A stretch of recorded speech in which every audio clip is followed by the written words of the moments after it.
täällä sitä taas ollaan. Tervetuloa Teknavin ihmeelliseen maailmaan. Muistelemaan vanhoja mustelmia, eli mitä se oli, kun se sitä oli. Me olemme Markku Aleenin ystäväni kanssa kuvanneet näitä Teknavin TV-jaksoja likimain jo 15 vuoden ajan. Ja voitte uskoa, että meillä on ollut hauskaa. Ollaan kyllä naurettu, ollaan välillä huudeltu ja kiukuteltu, mutta... Ja välillä itketty. Hän istuu tuossa vieressä. Joo.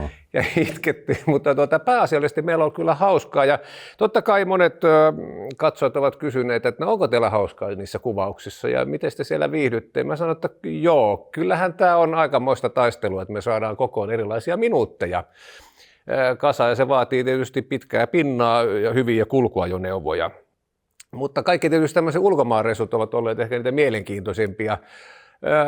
Kommelluksia sattuu ja jostain kumman syystä ne kommellukset, jotka ulos tulee televisiosta, niin ne sijoittuu minun hölmöilyihin jollain kumman syystä, eikä Markun hölmöilyä satu koskaan jäämään kuvanauhalle. Mutta lähdetäänpä heti ensimmäinen. Niin, tervetuloa muuten Markku. Kiitoksia. Kiva, kun olet siinä vieressä. Hienoa olla täällä. Joo, kerrankin näin päin, että Kyllä. Niin kuin vasemmalla puolella meissä. Joo. Lähdetäänkö käymään hiekka-aavikolla dyyneillä? Käydään Dubain dyyneillä. Joo, vuosi on 2013 ja joo, eipä sitä sen enempää. Katsotaanpas tämmönen ralli. Siinä on nyt sulle, että Alenin dyynikoulu loppu tähän, että nyt Ai, osa nähdään, 1. mitkä sun eväät on sitten dyyneille, että nyt vaan sellaista järjen käyttö on sallittua. Niin kuin mä sanoin, rauha, ei mitään säätöä. Ei mitään sääntöä, joo, ei mitään. Koko ajan pitkä väli. Jos ei ole näkyvissä, niin jäät odottamaan, että mä tuun sieltä dyynin takaa pois. Joo. Ootko ymmärtänyt? Ja sitten avanti Italiano! Siinä se opit oli. Että päästiin vauhtiin.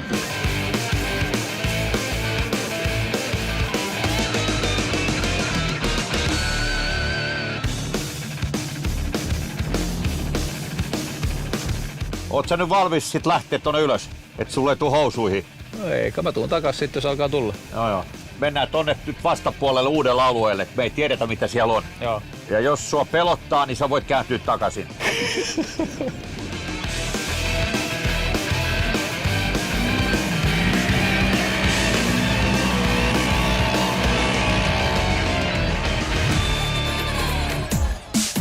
Enpä olisi uskonut, että kovavauhtinen eteneminen Mönkiellä on näinkin varmaa ja hallittua.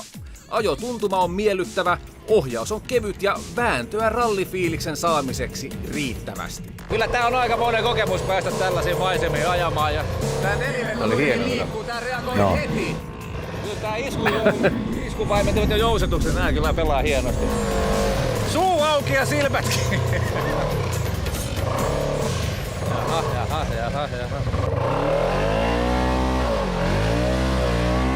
Perkele. Syvällä oltiin. Niin kuin lumessa, mutta oltiin hiekalla. Me päästään siihen, kun Katarissa ja Yhdistyneessä Arabiemiraateissa olimme 2013 ja päädyimme silloin Dubain hiekkadyyneille. Kyllä. Alla oli Polaris RZR XP 900 nelivedot. Hienoja laitteita. Herra jestas, ne oli makeet. Oli. Todella hienoja. Ei olisi monenlaisia testikulkuvälineitä, me ollaan alla ollut, mutta tämä oli semmoinen omalaatuisensa. Tämä oli ihan oma juttu. Voimaa oli ihan hirveästi näillä. Kyllä. Ja maisemat oli aivan mielettömät. Joo, ja lämmin kaunis päivä. Kyllä. Tuolla olisi voinut yhden päivän jopa kuvata pelkkiä maisemia. Oliko sulla aikaisemmin näistä mönkkäreistä minkälaista? Olen normaali mönkkärillä, mutta en mä ollut ikinä dyyneillä ollut mönkkäreille. Mieletön homma. Muistatko, missä ajettiin myöhemmin Polariksen mönkkäreillä? Pärnuussa, joo. Ja se oli mieletön reissu sekin. Sekin, joo. No. Riittäähän näistä kyllä monenlaisia klippejä ja Kyllä, tarinoita. se oli Polariksen päivä tämmöinen. Se on hauska, koska aina kun näitä muistelee, mä rupesin kokoamaan, mitkä sulla tämmöisiä hauskoja juttuja meillä, niin en edes meinannut muistaa, että olihan mä nämä mönkkäritkin. Tästä on jo niin pitkä aika. Että... Niin. Ja minkälaisia nämä nykyään on? Onko sulla hajua, minkälainen Polariksen mönkkäri? Kehittynyt aivan hirveästi. Ihan täysin niin kuin ralliautoja. Joo. Jousitus, moottorit, kaikki tämmöinen. Ja kääntösäteet ja kaikki. Kyllä, kaikki toimii hienosti. Kaikki on nelivetoja, voi sanoa. Niin. hurjia ainakin tämmöiselle kaverille, joka näkee... Amatöörille. No suorastaan amatöörille. Kyllä täytyy sen verran sanoa, että ei mulla mitään suurta kokemusta näistä peleistä ollut ennen kuin ruvettiin Mutta se huomasi kyllä hei. No näkee kaikessa. Joo, kyllä. Sama reissu ja sitten otimme veden elementiksi. Okei. Muistatko tätä seuraavaa? Sama reissu, mutta katoppas tätä.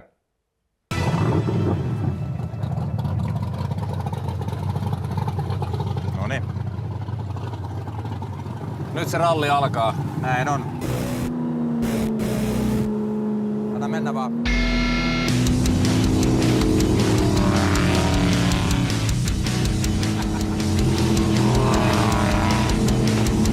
No näin on. Wow!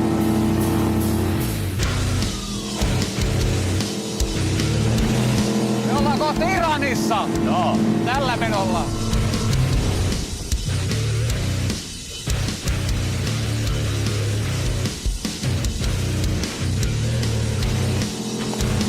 No, fiilikset.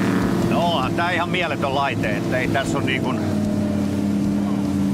Tää on pehmeitä kyytiä. Tää on pehmeät kyytiä ja sanotaan, että tää on hemmetin tarkka tää ohjaus. Et en mä nyt muistanut, että on näin tarkat ohjaukset tämän päivän veneissä, hei.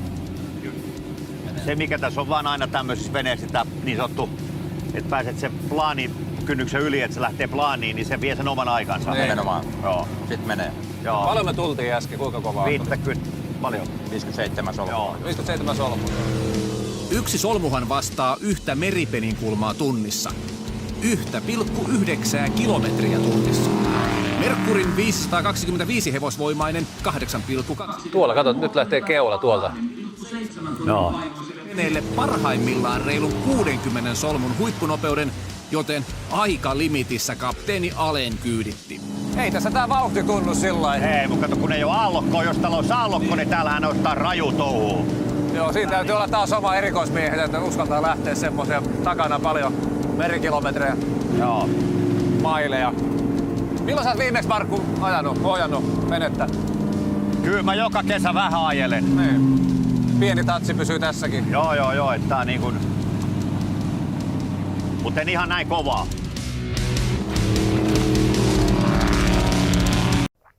Niin. Ei näin kovaa, niin. Dubain Marina jahtisatama. Joo. Jyrki Jäämaa. Jyrki Jäämaa oli kaveri, joka... Hurja mies. Joo, hän on ollut tässä venebisneksessä Kyllä. mukana ja hänellä oli tämä idea tästä Porsche-veneestä. Kyllä. Niitä tehtiin kuulemma 14. Ja joku siis neropatti oli ottanut yhteyttä Porscheen, että ne tilasi tämmöisiä Porsche-designilta niin Kyllä, näitä kyllä. malleja. Erikoismalli Porsche. Ja Jenkeissä tehtiin. Joo, kyllä. Mut- Mun mielestä yksi voisi olla Suomessa. Aha, En ole varma, mutta näin mä oletan, että yksi on okei. Suomessa. Okei. Mutta vauhtia tuossa Kyllä, joo. ole. Mä muistan toki se näkyy se yhdessä kuvassa, kun se aallokko nostaa tuon keulan pystyyn. Joo, näin on. Se oli kuvausvenekö se oli? Niin teki sen aallon. Niin. Kyllä. No siinä olisi voinut käydä kuule. Ei Meillä- tommonen me yli, ei me. Onko näin? Joo, ei. Ja hyvät katsojat, tässä kohtaa voi sanoa, että älkää ottako tästä esimerkkiä, muistakaa käyttää niitä pelastusliivejä. Niin meillä ei ollut ollenkaan vai? No ei kyllä kukaan edes kysellytkään. Eihän tuolla Okei, kenelläkään en mä ole. huomannut. Tuolla on kaikilla smokit päällä, kun Joo, ne painaa näin veneellä on. menee. Onko sulla mitä Jyrkille kuuluu? Jyrki Jäämaa, terveisiä muuten. Niin, Jyrkille Ihan kotimaassa terveisiä, täytyy joo. Olla. Ja ei mitään, mä oon ymmärtänyt, että Jyrki on Dubaissa ja Onko siellä? venehommia painaa mennä kovaa. Joo. Mutta sä tunsit Jyrki jo entuudestaan. Juu, ennestään tunsin miehen hyvin. Joo. Että mä oon ostanut Jyrkiltä joskus jotain veneitä. No, vieläkö sä veneilet? Vähän. En ole kuullut juttuja. Soutuveneellä. Aha, no se on jo kuntoilua vanhalle Sekin on joo, herrasmiehelle. kyllä mennään kirkkoveneellä. Mutta onko sulla ollut minkälaisia veneitä urassa aikana? On mulla ollut aika paljonkin veneitä, että kaiken näköisiä. Että silloin kun ei ollut mökki, niin mentiin veneellä ulos ja nyt kun on mökki, niin jäänyt pienemmälle. Niin, joo. Mutta aina pitänyt veneilystä. Suuremmat hurjastelut on jäänyt, sä kuulemma polkupyöräilet jo. No näin on. Ja- Sitä yritän treenata. Ja sahat puita. No sitäkin yritän, joo. Sitäkin yritän. Nyt voitaisiin tuolta Dubain auringosta tulla kotimaan pohjoiseen ja lumeen. Aha. Ja ei hävetä yhtään. Mä olin tätä ennen, no en mä kerro myöhemmin, katsotaan pätkä.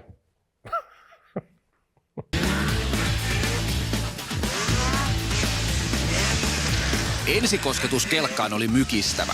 155 hevosvoimaa on amatöörikuljettajalle ehkä hitusen liikaa, kelkka kun hyökkää normaalia räväkämmin.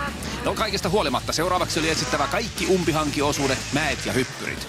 Kelkalle asetetut ominaisuudet oli testattava. Nyt se veti sen sit tosi syvä, se oikein jimahti tonne alas, hei. Katso siellä se. Ei vaan sivulle. Sivulle. Just noin. Niin sit piti saada vähän, joo, kyllä, sit piti saada irti. Hei, ei mitään tommosia leidioita. Satanat oli raskas vielä. No hyvä.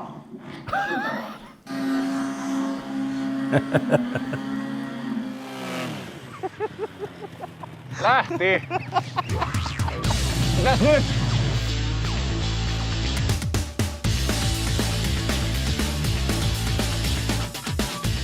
Kelkkailunhan pitää olla hauskaa. Urilla ajaminen oli alkuun ihan jees, mutta kummasti nuo takametsien haasteet vetivät puoleensa.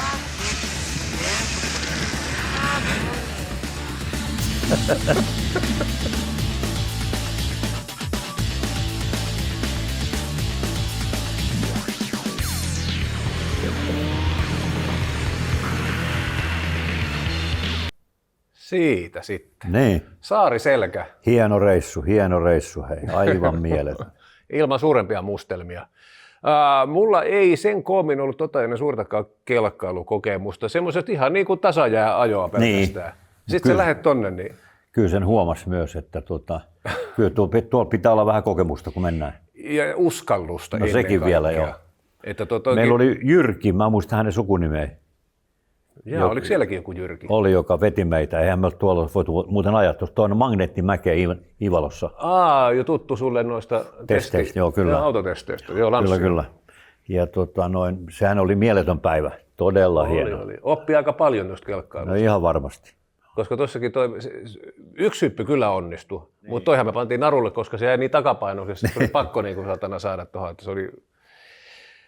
Mikä sua kelkkailussa ylipäänsä kiinnostaa? Se on hyvin lähellä, kun ajetaan, sanotaan, että sulla on hyvä kelkka, niin kuin mä oon ajanut koko ajan Polariksella ja siinä hienot iskarit, niin se on vähän niin kuin ralliauto. Niin. Se on niin makeeta ajaa. Ja sitten kun on hienot reitit, niin mikä kevät, talvi ja aurinko paistaa kelkalla, niin Joo. se on täydellistä. Ja Suomessa kelkkareittejä onneksi vielä on. On ja hienoja, ehdottomasti. Joo, tuhansia kilometrejä. Joo. Me laitettiin sitten pykälä kovemmaksi vuonna 2014 Joo, se ja oli kelkoilla ja lähdettiin Italiaan ja siellä sitten... Se oli vähän liian rajua. Katsotaanpa siitä. Kuinka halki metsien ja yli tuntureiden moottorikelkkaileva Suomi-poika selviytyy jyrkistä ja syvälumisista Etelä-Euroopan alppirinteistä? Oli matkustettava Italiaan, Valmalenkon vuoristoalueelle lähelle Sondrion kaupunkia. Siellä selvitimme Teknavin kelkkakunkun kohtalon. Alkumetrit antoivat jo viitteitä tulevasta. Retkikuntamme oli kiinni milloin missäkin ja paikalliset oppaamme saivat repiä kelkkamme jälleen menosuuntaan. Vuoriston pelastuspartio taisi tietää, mitä ryhmää olisi siis tarpeellista seurata, mutta tähän seuraavaan tilanteeseen he eivät itsekään olisi uskoneet päätyvänsä. No, mennään hiukan taaksepäin. Tätä ette nähneet ekalla jaksolla. Varo!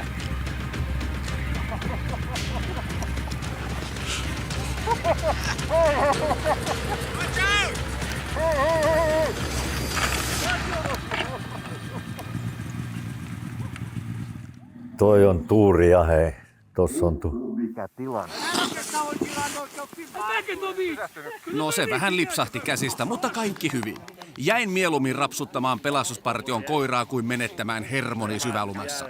Jätin vuoren valloituksen Markulle ja oppaallemme Maariolle.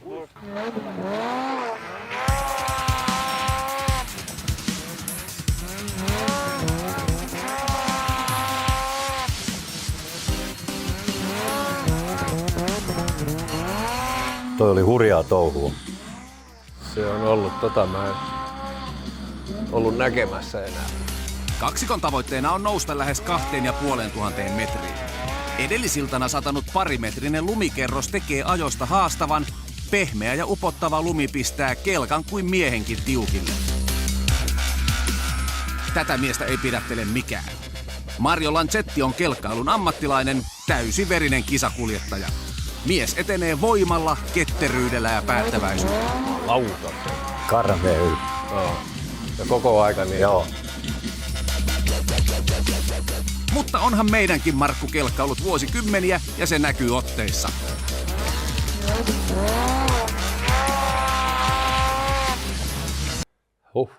Kylmä hiki tuli. Hurjaa nähtävää, mutta hieno on kuva. Niin, no, Aivan tämä on mieletön. niin kuin postikortista. Ja ilma on ollut hieno. Sen verran voin katsojille kertoa tästä mykistävästä tapahtumasta, mistä oli menehtyä 5 ihmistä ja koira. Kyllä. Muistatko, kun me lähdettiin sieltä alhaalta semmoisessa letkassa? Joo, kyllä. Ja mä olin letkan viimeinen, kun mä en ehtinyt oikein niin kuin tutustua mihinkään. Ja sitten ei kun hirveällä vauhdilla mentiin sinne ylös. Ja aloitetaan saman tien kuvaukset. Joo. Eihän mä ollut päässyt kiinni siihen kelkkaan niin kuin en ollenkaan. Ja sitten meidän tuottaja Ranta sanoi, että sitten kun tuutte, niin tulkaa tähän pisteelle ja sitten aloitte juttelemaan. Joo. No sitten tehtiin uukkari, mentiin sieltä ja kaikki kamerat päällä ja tullaan Markun kanssa. Markku viisaana miehenä, sä jätit hyvissä kohti jo kyllä sen kelkan, mutta mä menin siihen kohtaan, Vähän Jussi oli liian alas. näyttänyt. Ja sitten se alkaa luisua ja oli se mäki kuitenkin tämmöinen, Joo, koska kyllä. se näyttää tuossa vähän hyvinkin pienemmältä. Mä että ei perkele, missä on käsijarru? Mulla on ollut hajuukaan. Ei saman tien, mä tiputin itteni pois siitä ja kelkkaa alas ja Joo. sitten meinasi olla katastrofi. Se oli kyllä lähellä, joo. Siinä oli onni matkassa. Joo, hyvä, että huudettiin ja se kuului tuonne alas. Kyllä. Mutta siis aivan järjettömästi oli voimaa noissa. Oli, Sehän oli. tekee tietysti amatööri. Noi oli vuorikelkat. Juuri, ne oli vuorikelkat, joo. just näin. Pitkät vielä ja Ja edellisenä iltana oli satanut vielä lunta. aivan karmea määrä. Mutta mehän yritettiin sitten tuonne ylös Joo, 2,5, mutta me puoleen väliin päästiin. pääsitte aika pitkälle. Joo. Kyllä. Koska mä jätin Mä siinä alkoi kyllä kohtaa, huimaa yhdessä vaiheessa, kun mä Joo. käänsin takaisin. Mä päätin, Joo. että en mä uskalla enää mennä. koska mä jätin siinä kohtaa homma, että mä jään tähän, että menkää kuvaamaan sen Mario Lancetin kanssa sinne Joo. ylös. Te pääsitte aika pitkälle. Mario oli kurja mies. Mutta tuossa on se Marion niin kun toi tapa ajaa, niin koko Joo, aika hana auki. kaasulla. Koko ajan Siihen se hana. perustuu. Totta kai tela pyörii. Kyllä, mutta oli hurja reissu. Yksi mun kelkkailu kovimpia. Oli, kyllä. Mä sain kyllä sellaisen oppitunnin, että siinä täytyy olla kyllä niin rämäpäisyyttä. Niin ja vähän oli sanotaan, että mä pelkäsin myös, että noin lumivyöryjä. Että se oli siellä ylhäällä, niin kun se näytti siltä, että mä päätin, että nyt lähdetään himaan, kun on selvitty. Ja sitten lopetettiin siihen. Koska me aamulla, kun kuvaukset aloitettiin, sitä luntahan oli tullut Aivan niin hurjasti. metrin verran. Mä että miten tästä oikein Mutta nämä on päästään hienoja eteenpäin. kokemuksia, hienoja muistoja. Joo, sitä varsinkin, joo. Kyllä, Kaikki meni hyvin kuitenkin. sulla on senkin verran kelkkailutaustaa ihan nuoresta miehestä pitäen, mutta yksi legendaarisimmista, mitä Räikkösen Kimikin nauraa, että se oli siis 80-luvun kelkkamainoksessa. Ai jaa. Mikä se oli muuten? Se oli autoa vastaan siinä. Mikä Joku se oli? joo, se oli tehtiin tämmöinen Lynxin mainos. Niin. Mitä siis? Se oli, tehän teitte monta päivää sitä jossain Joo, Lapissa. viikko. Vähän viikossa tehtäisiin 3 tuotantokautta. Tehtiin se Rukalla. Okei. Se oli hurja sekin. Se on Markku Aleen Lynx, se löytyy tuolta jostain YouTube-sivustolla, kannattaa käydä No joo, katsomassa. näin on. Sitä oli siinä, hei, voi hyvänen aika. Hiki tulee. Annetaan hien vähän kuivua, kun pitäisi vähän syödä ja juodakin välillä. Taas. Joo, ja alkaa suutakin kuivaa. Ja K-City Market Järvenpää on meidän hieno yhteistyökumppanimme, kun oikein nälkeä jano yllättää, kannattaa olla yhteydessä Järvenpäähän. Eikö näin? Kyllä. Mitähän tällä kertaa onkaan K-City Marketin Markku Hautalan teemana?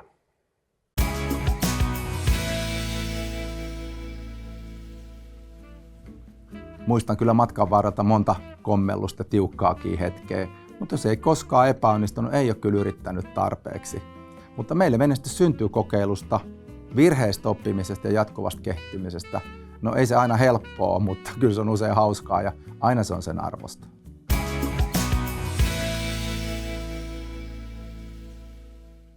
Ja, no niin. Taikalaatikosta on taas tullut murkinat. Taikalaatikko, kyllä. Ja siinä kohtaa, kun Hautala Markku puhuu, sä oot syönyt jo puolet, mitä lautasella on. Mutta ei se haittaa. Kuule, viesti tuli vielä tämmönen. Meiltä K-City Market Järvenpäästä saa maailman arvostetuinta lihaa. Kobe naudanliha on Japanin Tajima Kyu-karjakannan hienointa Wagyu naudanlihaa. Joo. Kobe-liha on huippulaatuinen herkku, jota arvostetaan sen mureuden ja rasvaisen, hyvin marmoroidun koostumuksen vuoksi. Jälleen myyjillä ja ravintoloilla on oltava liiton lupa ennen Kobe Beef-lihan markkinointia. Olemme valtuutettu Koben myyjä, mikä on todella harvinaista varsinkin Japanin ulkopuolella, etenkin ruokakaupassa. Se on muuten totta. Tämä on vähän, eli mulla on nyt tätä Wagyu ulkofilee, sulla on Koben härän ulkofilee. Ja Kobe, sehän on niin kuin pihvien Ferrari. Se on Fertsu, joo. On pehmeä. Hieno. On eroa. En ole varmaan syönyt ikinä, ainakaan täällä Suomessa ikinä. Voi olla, että on Japanissa syönyt. Siinä tulisi, kun laitaisiin 8 tuommoista päällekkäin, niin tulisi hintaa jo. Niin varmasti. Ja seuraavaksi hintaa tulee kyllä seuraavallekin pätkälle. Nyt menemme muistoissa, sanotaanko vähän vuosikymmeniä taaksepäin, vaikka sitä teimme tavallaan niin kuin uuden version aiheesta, mutta nyt ollaan vähän tuolla Jyväskylän suurajojen muistoissa.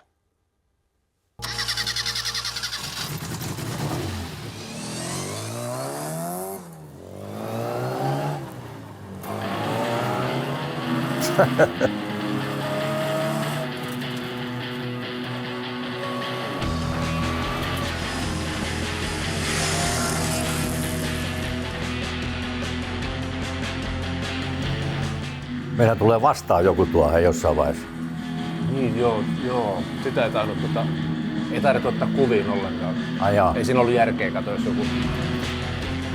Niukkenee, joo. Niukkalainen. Hyvä.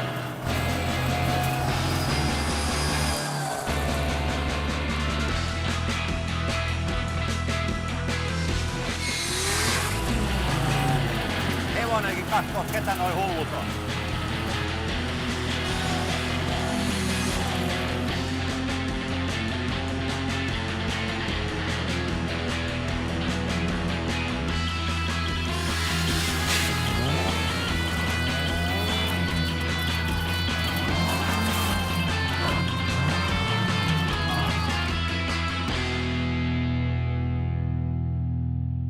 Onhan tää hei yksi meidän arvokkaimmista jutuista, mitä me ollaan ikinä tehty. En mä olisi uskonut, mikin mä päästään vielä tämmöstä testaamaan. Ja mieti mikä meillä on paikka. Ounin pohja, Mäkinen, konepelti pystyy.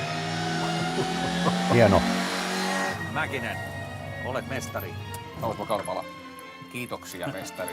Tiedätkö mitä? Isäntäväki tarjoaa meille pullat ja kahvit. Noniin. Nyt riitti muistelut. Syödään tuoretta pullaa. Se ei ole muuten vuodelta 67. Toivottavasti. Aikamoinen historiapläjä. Hieno. Tehtiin uusi versio. Kyllä. Ja todellakin nyt niin kuin tälle nuoremmalle sukupolvelle muistelemme siitä, että Timo Mäkinen oli aikansa kuningas varsinkin 60-luvun suomalaisessa ralli- ja maailmanrallihistoriassa. Ja samaisena vuonna Jyväskylän suurajoissa niin tuli se Ouninpohjan pätkä. 25 kilometriä oli EK:lla mittaa ja puolessa välissä niin Mini Cooperin moottori alkoi lämpenee. Joo.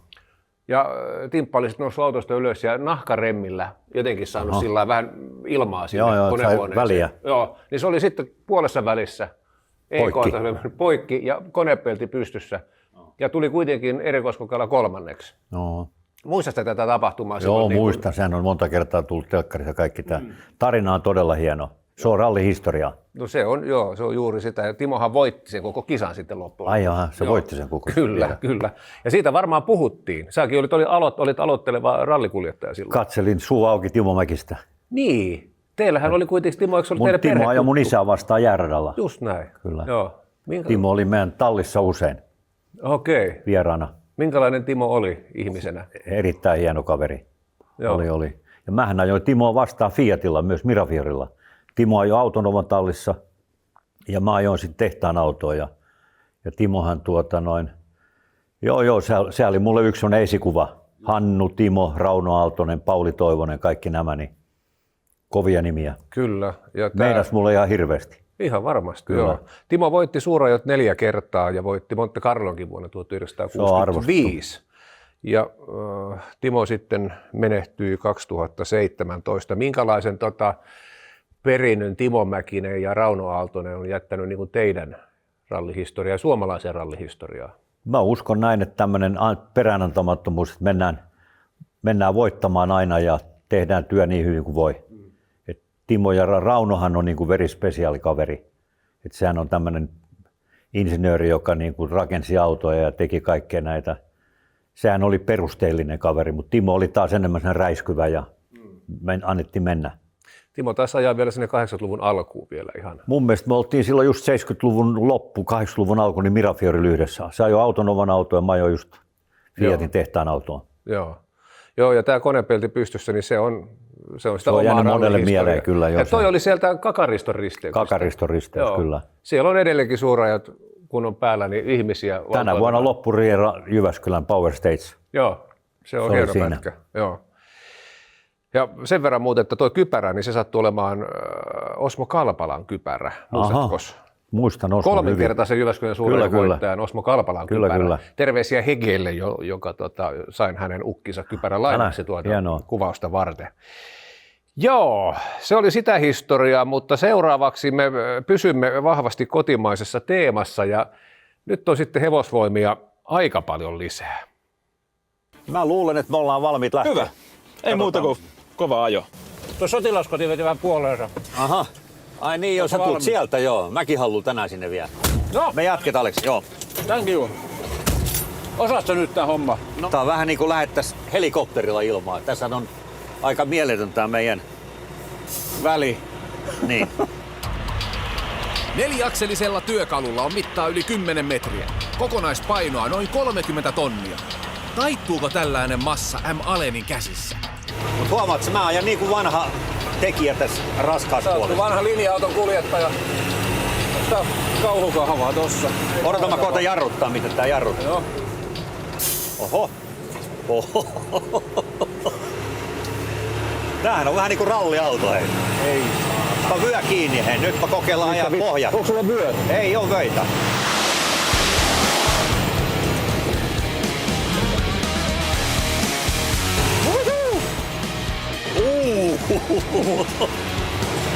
Ai! Tulee, sano kätilö. Pelottaa aina kun vetää tällaisen, mitä siellä on pohjalla.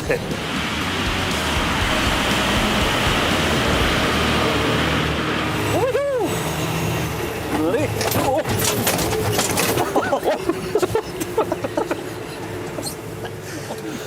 Ei se pääsi jo. Tule kattoo. Täyspakkaus ei ole todellakaan kohdallaan. Olisiko pojat turvavyöt mitään? Onhan täällä vyöt. Ei kukaan sanonut meille. Oi, amatöörejä. Joo, täytyy myöntää, että meillä hauskaa on. On, totta kai, joo. Mutta tässä kohtaa kaikille puolustusvoimain ihmisille ja työntekijöille terveisiä. Me ollaan tehty aika paljon heidän kanssaan yhteistyötä Kyllä, vuosien kyllä. saatossa. Mutta tämä oli Parolla Nummela jälleen kerran ja meillä oli tämä Sisun maastokuorma-auto 8x8 ja oli ketterä. Oli hurja laite. Ja sen verran muuten, se pystyi kuljettamaan 16 tonnin kuorman, niin puolustus- tai sotilasvälinekäyttöön, tai sitten 30 sotilasta. Se oli se maksimi. Kokonaismassaa 31 tonnia. On painava. Joo. Ja puolustusvoimat oli ostanut Sisulta näitä Sisu Defense-yksiköltä 60 kappaletta tuohon aikaan. Ja tästäkin on aikaa se 10 vuotta. Kaikista on 10 minimi. Kaikki, mä en ymmärrä. Joo. Aika menee. Mutta kyllä Sisuhan on ollut aika merkittävä niin kuin ajoneuvoteollisuuden tuottaja. Niin, ylipäänsä kyllä. ja laajempi. Ja raskaan niin, puolen, kyllä. Ja nythän on paljon puhuttu tästä, kun tiedämme mikä maailman tilanne on, niin aika paljon nämä asiat tulee esille ja Kyllä. tilataan maailmalta. Milloin Sisua ja milloin Patriaa. Patria on myös hyvin. Joo. Tai Patria on tehnyt hienon työn myös, ja niin kuin Sisukin. Että hienoja suomalaisia, made in Finland. Millaisia noita oli ajaa?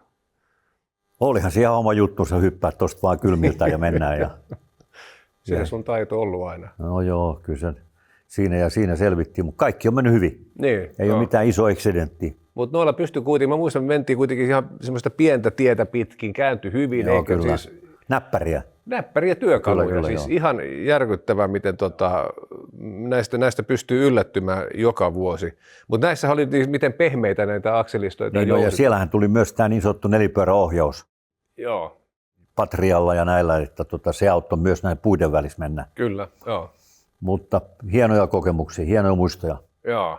Ei ihmekään, että tämmöistä niin kuin Sisun tai Patrian ajoneuvoteollisuutta halutaan ostaa maailmalla, koska tämähän nyt jo kertoo jo muutenkin. Että Juu, näin on. Ja kaikki laatu, että on hienoa. Ja valtava kokemus, mitä Sisullakin on. Kyllä. Vuosikymmenien ajan. Kyllä. Minkälainen suhde sulla muuten on Sisu, jos mietitään sun tätä pitkää uraa? Ei ole sillä lailla muuta kuin täällä Teknavissa tehty toi Sisu ja näitä, niin Okay. sehän on Tammisaaressa Raaseporissa tehdas. Joo. Aina seurannut sisuja, myös heidän ratapuolta. Kyllä. Silloin kun ne on rataa, tai EM, mikä se on, kuorma-auto ratasarja. Joo, kyllä. Joo. Ja niin kuin mä sanoin, niin aika laajalle se sisu on valmistanut autoteollisuuteen ja komponenttia myötenkin. Kyllä. Että se on pelkkää kuorma-autoa. Joo. Ja semmoinen yksityiskohta vie multa, niin Kamatsin, tämä venäläinen Dakar-tiimi, joka ajoi mun kanssa Dakarissa, oltiin yhdessä, niin niillä oli akselit, kaikki sisun akseleita. Ne tuli itse kertoa mulle. Oho. Että ne oli Kamatsin, ne teki Venäjällä siis Kamatsin kuorma-autot, mutta koko niin kuin alustatekniikka, voimansiirto, akselit, kaikki oli sisun. Ai, mä en tiennyt. Joo.